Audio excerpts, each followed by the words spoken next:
Speaking of the Jets and the Giants, we have a lot to talk about with our next guest. You check him out every single week on SNY, part of the Jets pre- and post-game show. He's on NBC Sports as one of their big-time football and NFL draft analysts.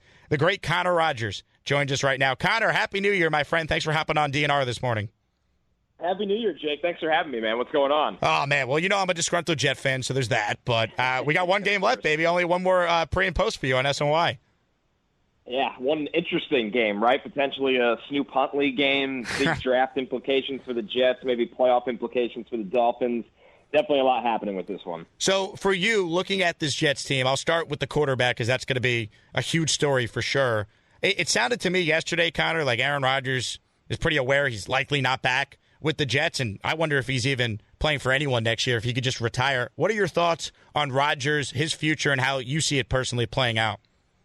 I thought the tone took a little bit of a turn yesterday where it felt like the last 3 weeks he was talking like a guy that, you know, most likely wasn't going to be back with the Jets, but most likely would like to keep exploring playing. And then yesterday, Jake, it just felt like even Jeff Ulbricht's quotes kind of hinted at, and you never know. Rodgers is a guy that could change his mind on a whim, and you know, there's a lot of people that know they're not going to be in that building next year, so they're just openly talking. But it just felt like maybe this is the end, right? And he even spoke directly on, listen, if I don't get to 500 touchdowns, that's not going to affect my sleep at night. It'd be a nice thing to do, but he didn't make it a stipulation or something that needs to absolutely happen. So, and maybe that's awareness on his part that, you know, a conversation that I know you've had a lot, Jake, and all of us had in the New York Jets media landscape is, if it's not with the Jets, where is the home for Rodgers next year? I think the most likely situation would be he'd be sitting at home waiting for an unfortunate injury to a team starting quarterback that has playoff hopes, and then he gets a call because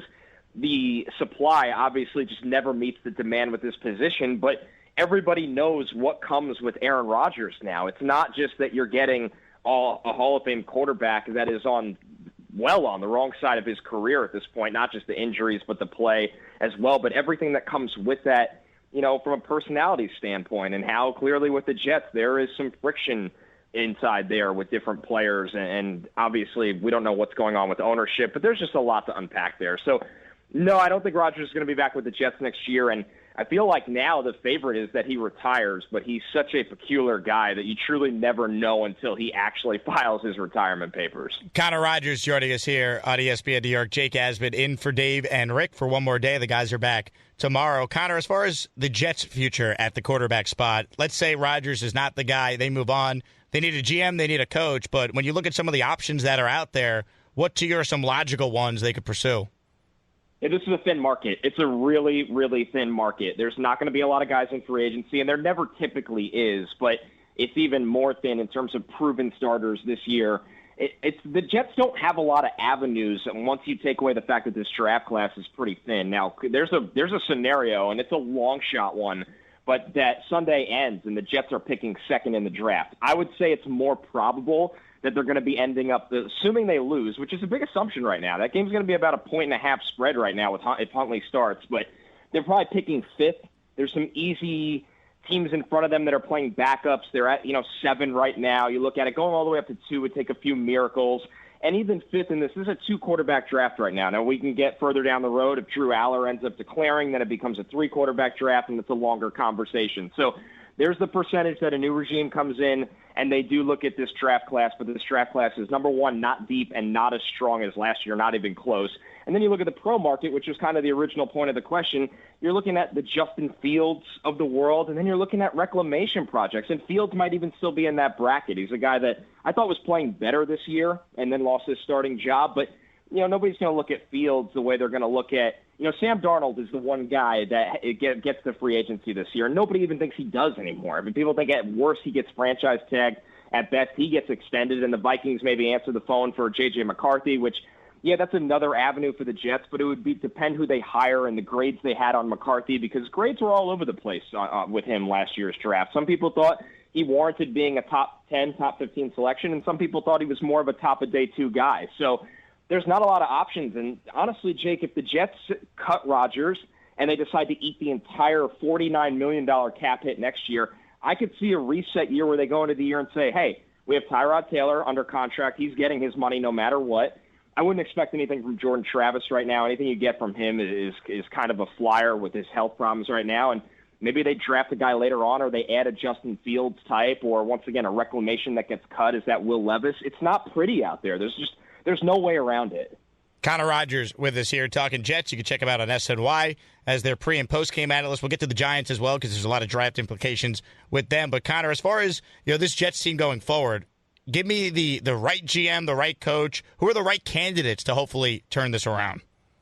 Yeah, so everybody's kind of up in arms that they're going to interview some coaches before GMs. I think they're just doing their due diligence as much of the process as they can complete now, because that's one of the advantages you have when you've already let your guys go and other teams haven't, is that you get to speak to the people that are already either, one, unemployed or in unique situations where they're allowed to interview, like Jim Nagy from the Senior Bowl. He works in the league to some extent, but he's able to interview. So that's why they're doing it that way. The only guy I could see them doing it the reverse way is obviously Mike Vrabel, because he has a lot of leverage in this situation. Multiple teams want him. He's a guy that when things ended in Tennessee, it ended because of kind of conflict with front office and ownership. He wanted his guys in place there. A lot went wrong. So if you were going to land him, you're probably going to have it go the reverse way where you hire him, and he's going to be part of the hiring process for the front office.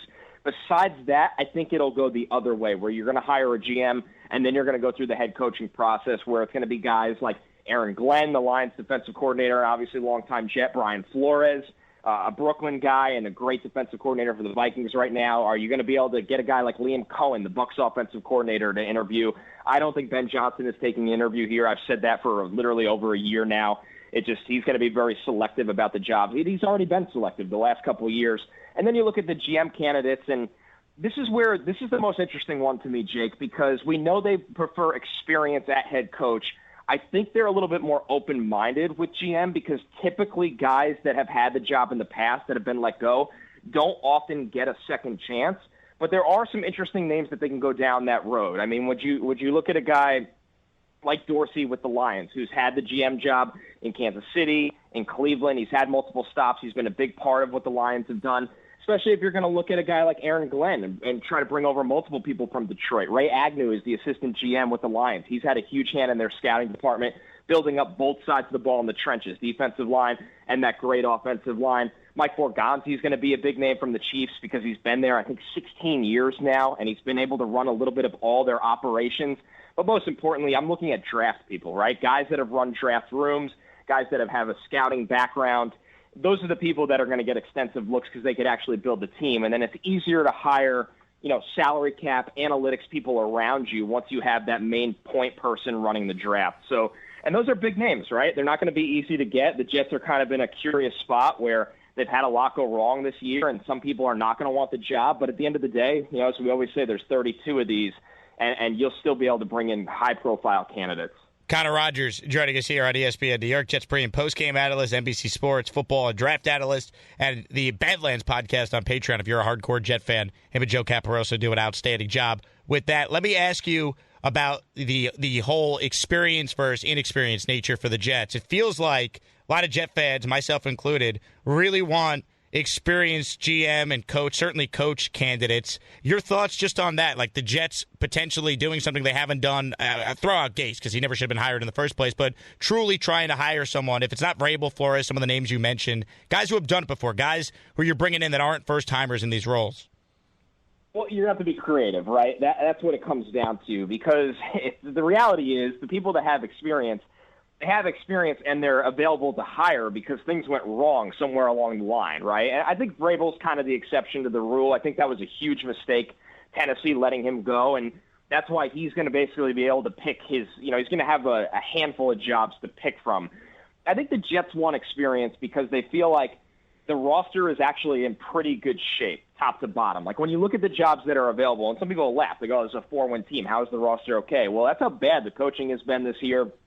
Honestly, there's been just hilarious blunders in ways they lose, whether it's special teams, whether it's Rodgers not being able to get the job done, the defense lacking discipline. I mean, this is a team that had 16 penalties for 120 yards last week. Like, you can't win football games playing that way. You can't. And that's on coaching at some point, because there are a lot of young pieces on this roster that need coaching and scheme.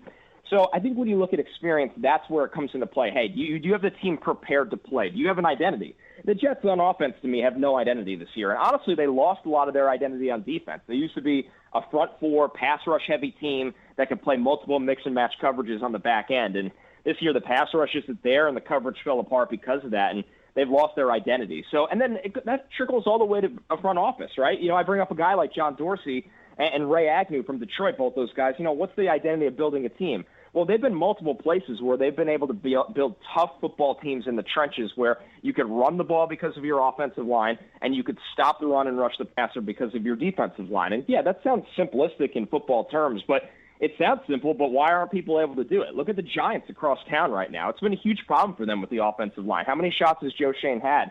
And he hasn't been able to do it. So you really need to be able to scout, and you need to be, more importantly, you need to be able to build depth on the offensive line. That's kind of what's hurt Joe Douglas. If you watch the Jets last week, Max Mitchell and Carter Warren have to play the tackle spots. Those are both former fourth-round picks. They could barely get you through a series. I mean, they're getting killed out there. So that's where experience comes into play. It's more of a, hey, I know what I'm getting here. I know what this guy's strengths are. Can I hire the people around them to supplement their weaknesses? And that's where you're going to take some risks, right? Like, say you did hire a Brian Flores, who's a guy with experience as a head coach and won a lot of football games considering his spots he was in.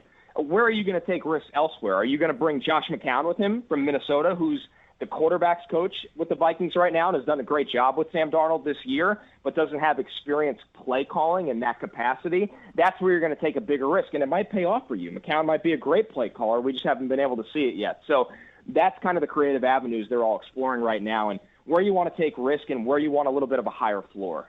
Connor, you are as good of a draft guy, I believe, as anyone out there. You brought up the Giants. That's where I wanted to go next. A lot of Giants fans feel like all hope is now lost after winning that game over the Colts Sunday. We'll see what happens now this Sunday against Philly with the Eagles resting their starters.